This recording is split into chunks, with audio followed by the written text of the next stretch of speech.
Jay, thanks for being here today. Yeah, thanks for having me. Excited. Let's get into it. Let's cut the shenanigans. Running a fractional CFO firm is hard. What's the biggest challenge you're facing right now? Yeah, I think the biggest challenge that we're facing is just consistent leads. I mean, so much of what we did at the event this last month, the CFO Accelerator Conference, was so instrumental in helping us. And so we've got our prospecting operating system going at this point. But at the end of the day, so much of it's still referral based. And so getting in front of people is easy, but then making sure that you're getting good qualified leads on the back end I think is the more challenging part, because you just don't know when it's going to come, and it can be up and down. You can get 3, 4, 5 in 1 week, and then the next week be down. So trying to navigate those ups and downs is probably the biggest hurdle. For Prosper CFO, your firm, why do you think it's so hard in your experience to get consistent quality leads compared to other industries that are out there? Sure. I think a number of things. So for any sort of fractional CFO business, let's say for us, for example, is the target audience, we're industry agnostic. And so we haven't picked a niche yet. A lot of people would say some stuff about that, but for sure. But yeah, I think because of that, you're working through what is qualified and what is not qualified. And then somebody might send you a lead and you're like, well, this person's certainly not qualified at this time. Maybe one day they hope to become one, but they're not. And it just depends on what rooms you're getting in and what kind of people who are able to send you leads that are going to be, the right fit for your company or the right timing. And so I would say that making sure that the good qualified leads are coming in is certainly the biggest challenge that we've had. But compared to other industries though, what do you think is unique about fractional CFOs? Because in a kind of a unscientific survey that we did recently, it was like 70-something%, high 70%. That was their number one challenge, was getting qualified leads. As an industry, why do you think it's so hard? As an industry, I don't know. I really don't. I wish that for us, I think so much of, if you're a fractional CFO, you're really good in industry. You're really good with your personal experience. You might be struggling on the marketing side. So you might be self-sabotaging and say, well, maybe I'm not fit for that one, and maybe pushing certain people away. That could be certainly one. Another, I think, is just a challenging, in the low millions, for example, I think it's a challenging space to be selling these high ticket items at times, because you're dealing with some people who have really solid growth mindsets. I'm talking about owners and prospects having really solid growth mindsets and being willing to invest that, or seeing the value in it and desiring it. While other times you might be dealing with leads that are really looking to, that $4,000, $5,000 ticket a month, it feels so big to them still. And so, I understand it when you are, just a 2, 3, 4 million, how that can seem that way. But it's always about encouraging them to, hey, this is the investment, and we know on the other side of this. Like for us, for example, we target a 4 to 10 ROI on our investment through a number of different, cash flow and tax savings. So it's always trying to remind them. But as far as industry, as an industry, CFOs as a whole, yeah, I wish I could speak to more of it, but I really don't know. I could only speak to so much of what we've experienced. What have you done? I mean, you have a little bit of a unique background, and we'll get into that in a minute, but you have a academic background in marketing. I do, yeah. What are you doing as a partner in a firm to level up your marketing and prospecting skills? What have you done that's given you a positive ROI so far? Yeah, it was funny at the conference when I saw the tagline, begin or be the beginner again, right? Like I kind of chuckled. I was like, oh, that's an interesting tagline. And then by day, once I see Jeb come up on the stage and he struggles with the same type of thing, and then he had to force himself out, even though he was I can't recall whether it was Fortune 200 or 100 or whatever, but a big deal in terms of his sales success and what he's accomplished in his career. But to then put yourself back into, okay, I need to be okay with being the absolute beginner. I'm not looking for the hack. I'm not looking for the thing that's gonna cut the corners or do this and that. Like I just need to get back to being the beginner, and I need to just go back to being at the chamber events, go to the Rotary, call up people who are really massive connectors, and just ask them, one, how can I help you? And two, who do you need to be connected with? And so I try to put that back into to where I am trying to be a connector myself, and putting that, law of reciprocity out there in the world. Not with any agenda, but just also knowing that people typically want to give back to those who have given so much to them. So yeah, just calling on those contacts and being willing to show up to the next event, because you just never know. Firm believer of, you're one conversation away from the life you want to live, or you're one podcast away from that, or you're one, stage appearance away from that. And so you never know. So just show up and just see what happens. When it comes to building a firm, and you guys have done a great job so far, 7-figure run rate now, right? Thank you. Yeah.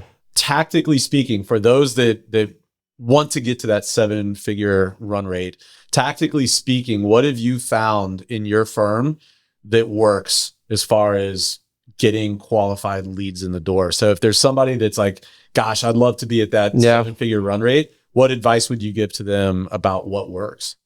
Yeah. Lead generation perspective. Yeah. I think some of our biggest ROIs have come from networking groups, specifically ones that you pay for, where it's going to naturally weed out some of the lower end, less qualified, where you might have some of that at chamber events. However, it's a different game when you are in Vistage or EO or some of these other networking groups where you're going to pay a good bit, because you're getting people who are really serious about their business and wanting to grow. And so, making connections there has really been instrumental to the growth of our company. One of the questions that I was just talking about internally at my firm today is, well, how do you pick the best networking events and things that are paid for?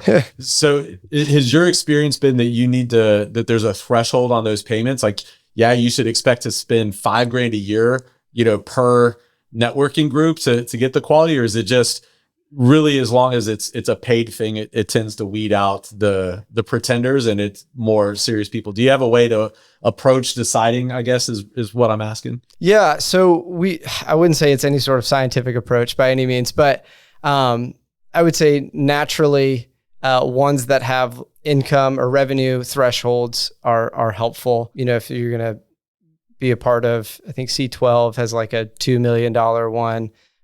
We're so close to being able to be a part of that. We'll see if they can let us in, but like that, or EO has one. I think they're now at $2 million, but they have an accelerator program where I think you have to be $500,000 in revenue in order to get there. But Vistage, I think, was one that we didn't have, and forgive me on this, Cameron's more so the one who's part of that one. But that one, they have a service-based organization where you can, if you're going to be providing services to the next level, for those who are at the 1 to 5 million and beyond, you can get into their groups so that you can be able to be a part of their referral chain and preferred vendors, if you meet the criteria. So I would think that certainly ones that pay, if you can get in the room, it definitely helps, because you're going to get a more serious owner who's looking to really grow their firm. I think a lot of times, chambers can be a good event because you can go to meet people who are also helping your client. And so it's not always just, how can I get in the same room as my client, but how can I get in the same room as people who are helping my client? So there can be mutually beneficial relationship had there. I know bankers love chambers, right? They love the food and a drink, but not exclusive to bankers, but insurance brokers and those are the type of people I see oftentimes at chambers. And certainly you can have your ideal clientele there as well. But, I tend to see the people who are really growing their business, and probably more so in the target market that you want to reach, in the revenue ranges, who can afford to be able to pay for the services that you provide, being in those paid programs. I will take a moment to just say very clearly that the opinions expressed by Jay about bankers and why they like networking, those are his opinions and not necessarily the opinions of the CFO. Hey, I like some good food too and company, so it's all good. Would you consider yourself an introvert or an extrovert? Certainly an extrovert. Yeah. I love people. You love people. One of the things that I think is important to remember about going to networking events is you have to like network or they don't pay off.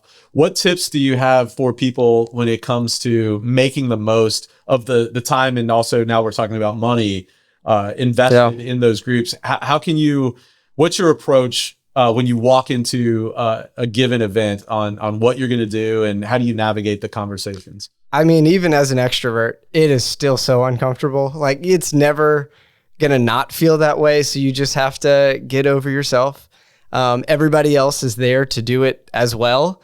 And so when you go in with the mindset of this was a complete waste of time, if I don't start talking to somebody, it starts, it feels uncomfortable. I think when you're accountable to not just yourself in that too, like thankfully I've got a great business partner in Cameron, and like I would feel so silly if I took time out of my day to go to the chamber event or whatever. And I just got uncomfortable. I didn't talk to anybody. And I went back and said, when he asked, hey, how did it go? And I kind of shied out and the food was good, but like I kind of got nervous and we'll see next time. Like there's only so many times before it's going to be like, all right, what's going on? Like you've got to force yourself. I would say, even if you don't have a partner, like being accountable to somebody to say, hey, this is my intention. This is what I've got going on. And I know for me to be the firm owner that I want to be, I know that I've got to go and bring in clients. And so that's going to put me in some really uncomfortable positions, but I'm really would like for your help in this. I mean, my spouse, I would ask this of her. I haven't because I have Cameron, but I would certainly ask my spouse of this to say, hey, ask me how many people I talked to and how many business cards I got or how many, what have you, connections I made through the process. Because, if it's just left up to me and just left up to us, we will often choose comfort. And so making sure that we put, enough roadblocks in our way that force us to not choose comfort and to choose the hard thing, because we know that the desired life is on the other side of doing the hard thing and becoming uncomfortable. So putting intentional accountability 100% somewhere in there. What do you say though? You're at the chamber event or the B&I or whatever. What do you say? Because I know there's a lot of people that the thought's daunting to them because they can't get past that first question. What do I even say? How do you approach initiating a conversation? I am often thinking of the quote that says, I don't know who did it, but I think I've heard you say it as well, but be interested instead of interesting, and always just going in with how can I learn more about this person, right? And that's like a tenet of, I believe it's the 7 Habits of Highly Effective People, or no, How to Win Friends and Influence People, I think is what that is. And so always making sure that, people love to talk about themselves. So it's like, I think psychology, their brain is going haywire. It's going wild whenever they're talking about themselves. And so just be interested in what, who they are. Don't go with your sales pitch. Don't go with, how you're going in with like a self-motivation of what can I gain from them, but really go in just being really interested in who they are, what's their background, how do they serve their clients, and people will ask in return. They desire, it is natural for them to, after they've talked about themselves for a time, to ask, hey, what do you do? And I found that the longer you wait, the bigger the ask later on. So don't try to go in for the kill, but if you found that they are, somebody that, could benefit in a mutual relationship, of whether sharing clients or referrals or what have you, you could then ask them at the end, well, let me get your phone number. I'm not into business cards. I think you're not either. I'm not. But let's go ahead and let me get your phone number so that I retain control of the relationship here, and let me reach out so that we can set a time, get it on the calendar to go get coffee or go grab a bite to eat or whatever, and just, see how we might be able to work together. I find that that's been really, really helpful. One of the bits of feedback that I've received from people as they've gotten into this process, they're like, okay, I'm going to the events and I'm getting the number, and I'm having the follow-on conversation, but I'm uncomfortable going for the ask at some point, maybe like in a dating relationship where you're, your friends, you don't want to get friend zoned by the referral partner, so to speak. How do you find ways to ask for, hey, who comes to mind that might need my services? How do you approach that? Yeah. I mean, at some point if it never comes up, like it could probably get awkward, but that's fine. Again, you've got to put yourself out there in an uncomfortable position. The worst that they can always say is no. And so they already aren't doing business with you right now. So no harm, no foul if they say no. But I would say that I always like, if the conversation's going well and it makes sense, if it's a potential referral partner, I've got, and let's take bankers for a second, where I've been doing some banking presentations where I'm maybe I've got a particular contact that I've met with over coffee or have a relationship with. Bank institutions typically have whether lunch and learns, or they'll have meetings for all of the relationship managers to come together. And so what I've found is they're oftentimes looking for people to present, to upskill their team, to give them a good understanding of what's happening in the market. Maybe some, like I said, mutually beneficial things where, especially with fractional CFOs, we're going to come in and be able to help them help their clients get better funding, get their deals done where they can get loans. But also, if you can come in and create cash flow in the business, you're creating more deposits for them.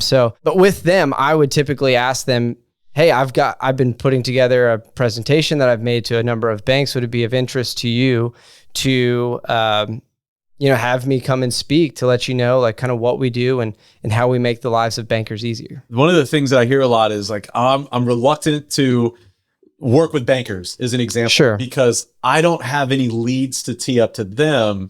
Why would they want to tee a lead up for me? And I think you were kind of hinting to it around bankers. What's in it for them? Yeah. Because the truth is, maybe once every couple of years you have somebody that you could tee up for them. Yeah. So what's in it for a banker as an example to tee up a lead for you? Yeah. So like I said, that if we can come in and create cash flow in their business, in their client's business, that's going to create greater deposits. And especially in this economy, deposits are running a premium. So that's one. Two, we can come in and help get funding for businesses. So where their client may not have really solid financials, both historically and no clear picture of the future, we're able to come in and create, the cash flow forecast and be able to provide some necessary documentation, narrative creation, things like that could really help, move for a business who needs funding, move it to the next stage for them to be able to feel really comfortable with taking their credit request or their opportunity memo or whatever it is and putting it on the credit team's desk. And so we'd put together a whole package that would be able to, highlight, the needs for the loan and all the rest. So it would essentially being able to fast track the process for them. And I've even had bankers look at me and say, well, you're pretty much doing my job for me. It's like, well, yeah, we're here to help. That is our goal. And especially if it's, for a mutual client, we want to be able to serve them well. And feel like we're being a really good partner to you.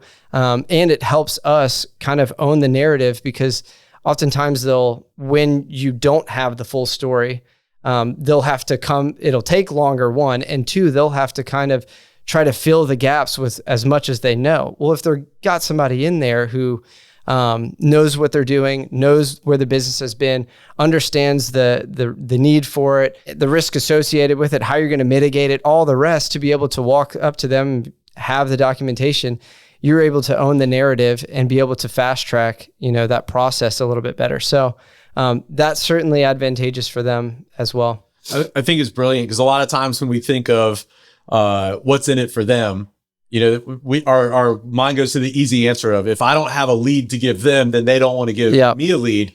But I think the brilliance in it is, well, no, we don't have a lead for them, but we're going to increase the probability that their clients get pushed through and get approved. That's right. We're going to shorten the amount of time that it takes for that process to happen. We are going to free up their time, so that they're, right where you said like, oh, you're doing my job for me. If we're doing that for them, then they're out doing more business development and getting more applications processed. So it's not necessarily an apples to apples, like lead for lead symbiosis to the relationship. There's other ways that we can help. And I think sometimes we've got to break that mold or that idea that it's got to be a tit for tat. There's other ways that we can add value. And that doesn't just hold true for bankers. There's things I love the EOS implementers or coaches that might be out there, or I mean, pick your thing in the industry, in any architects, even, if like we work with the construction industry, well, why would an architect want to tee us up business? Well, if we're able to increase budgets or increase cash flow, all those things that can increase revenue, profitability, client base for an architect, for an example, it doesn't have to be a lead for lead. And I think we've got to get, as an industry, a little bit more creative on understanding the value we bring, not just to our clients, but also to those referral partners as well, so that we can go out and market ourselves to referral partners better. Yeah, no, I agree with that. Absolutely. And it isn't always, one for one, right? Like you'd love it to be that way, but that it's not always going to be that way. But I think even more so than that, like people want to refer, their friends, their colleagues, their clients to people that they know that they can trust are going to take care of them and do a good job. And so even if it isn't the tit for tat kind of relationship, like just being a solid resource for people will always pay dividends. And so I even like to tell people, like, literally anything that, like, just as I end some of my prospecting calls and working with people, like, how can I help you and who do you need to be connected with? It's like people can feel that genuineness that you have to you. And like, I always want to be somebody that's connecting somebody, whether I get anything for it or not is immaterial to me. And so I think that there's probably a lot of other people out there that are looking to, it might not always be front of mind for them, but when that thing comes up, to have your name, be something that they can draw on, I think it'd be really, really great. So I think it's not always, that tit for tat relationship, and that's okay, especially in the banking world where moving banks is hard. Trying to get your clients to move banks can be really challenging. But, when you have really good relationships, when that comes up, I'd be happy to send it back. Right. So anyway. How do you do that specifically? Develop that trust that, hey, Jay's just a guy that's here trying to help, and communicate that, build that trust with a banker or whoever it might be. What are some ways that you do that? Because I agree, you do a great job of it. What do you do? Yeah, I try to keep up with most everybody that I think is like being able to keep a registry or a catalog or be in our CRM. I just use those words of people that I try to keep up with. And so I know when it's been too long for me that I haven't caught up with some person, like those key relationships, I'll get on, email or text, and I'll send them something or want to go grab lunch with them just to like keep the relationship going. Because that's our biggest thing is lead sourcing from referrals. So for us, it's everything. So I have to do it. And I think it's the biggest win. And also just the gaining trust with people as time goes on with relationships. You see, you're not just always hounding me for a lead, or you're not just always hounding me for my network or my this or my that. Like, I think that just shows that you're willing to show up and just talk about them and just be willing to be there for them, know what they're going through, and just be human. Like that, I think that's really what it comes down to. Is everybody's being sold so much. Like, we're all just a little bit tired of being sold. Like, just be human and care. Like, don't be in it for yourself. Don't be in it to kill all the time. Take advantage whenever those opportunities present themselves. But really, it's okay if you had meetings with key relationships and it didn't result in 3 immediate leads. Like, that stuff takes time. And we talk about in Elite a good bit, but like anytime you have to get this prospecting wheel turning again, like that, that's going to be at least 60 to 90 days before you start seeing fruits of that. And so know that, for sometimes if you keep that flywheel going, this conversation might be the conversation that leads to one. It might also not be the one that leads to it, but you might get something in 3 months from now and says, hey, I was just thinking about you and I had this person come up. I'd love to introduce you to it. And you just got to be okay with sometimes that's going to be a hit and sometimes it's not. But that's why it's so important to not get up and down with whatever happens at that meeting or this or that, but that you just make the goal showing up and to care for people, and you let the rest, kind of work itself out. And I think that's been really beneficial. I think to do that at scale, or at least the scale that we're at right now, yeah, it takes a lot of activity week in and week out. And I think maybe more activity than somebody newer might give it credit for. Yes. In a given week, how many relationship conversations would you say you target to have between following up on text messages or phone calls or Zooms or coffees or lunches? Do you have a target roughly that you look at to say, like, I know I need to do this much in order to get this many leads over time? I wish. I don't know that we've had enough. We have smaller sample size than I would prefer to really understand my metrics at that level. I'll say we're trying. We're on EOS, and our EOS scorecard right now is a hot mess. I find that has been one of the harder things, is because it is constantly changing, and each week we are talking about, well, what's the right thing? Is it business development conversations? Is it LinkedIn? Connection request? Is it, I called this amount of people each week, so it's something that's constantly changing for us, but I think we're getting more and more dialed in. I would say, like, this past week was a good example of a week that I was proud of. And I think that that yielded about, it was like 10 or 12, like, actual solid conversations that some were, prospects, like, or actual leads.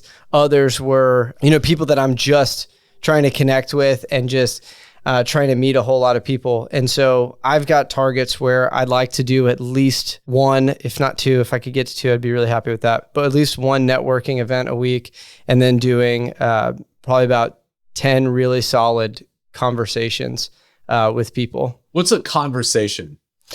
So that would be... Does that count DMs, or is that like... No, not... I wouldn't say DMs on that, because I think... and I'm happy if that happens, but certainly I'm trying to get people. The biggest thing for us is, I think Jeb says it in his book, if you're a high ticket, high trust item, the number one thing you can do is get people to an appointment or get them to a meeting. And so it was various different things all throughout the week, whether, like, I was on a podcast earlier this week, and that podcast led to an additional conversation, which then led to potential, referral partnership. I was at a networking event on Friday morning, and that led to an additional 2 conversations that were outside of it. And so there's just a number of different things and different fronts on which I'm attacking it. I don't think there's any silver bullet in any of this. And the best approach is just try. Like, just be willing to put yourself out there and try. And so we're even doing, a little bit of cold calling here and there, for really targeted folks. We're not necessarily trying to just get a list and then call everybody on that list. We're being very strategic in our reach outs on that front, but we're just trying a bunch of stuff, and we're just seeing what works. And so, yeah. I want to go back to that number though. You had 10 to 12 meaningful conversations. Yeah. Last month? No, last week. Last week. Yeah. Right. That's 1 week. It was a good week. It's a good week, but I think that, and I even lose track or lose sight of this sometimes myself, the amount of activity that the top 1% or top 10% of firms are doing in business development is, you're an order of magnitude more. Because I know there's people listening to this that haven't had 10 or 12 quality conversations in the last quarter. Okay. And we get frustrated or down on ourselves. It's like, gosh, why isn't this working? I remember, I think it was an Alex Hormozy video or training or in one of his books where he was talking about one of his mentors when he was doing the gym stuff, told him, like, yeah, you got to go put flyers in people's windshields. And, in order to develop all this traffic. And so he went out and he did it, and he came back and he was like, I did it and it just didn't work. And the guy said, well, how many flyers did you put out? And he said, 500. And he said, 500 yesterday? And he was like, no, last month I did 500. He's like, brother, we do 500 before lunch on a day. Yeah. You know, if you want to be at our level, Yeah. you know, you've got a 10x or 100x the amount of activity that you're doing to get the ultimate results. I think, and again, I'm as guilty as anybody. I lose track of that sometimes. In fact, we were talking this morning because I had been on this one coffee a day on Wednesdays and Fridays with people.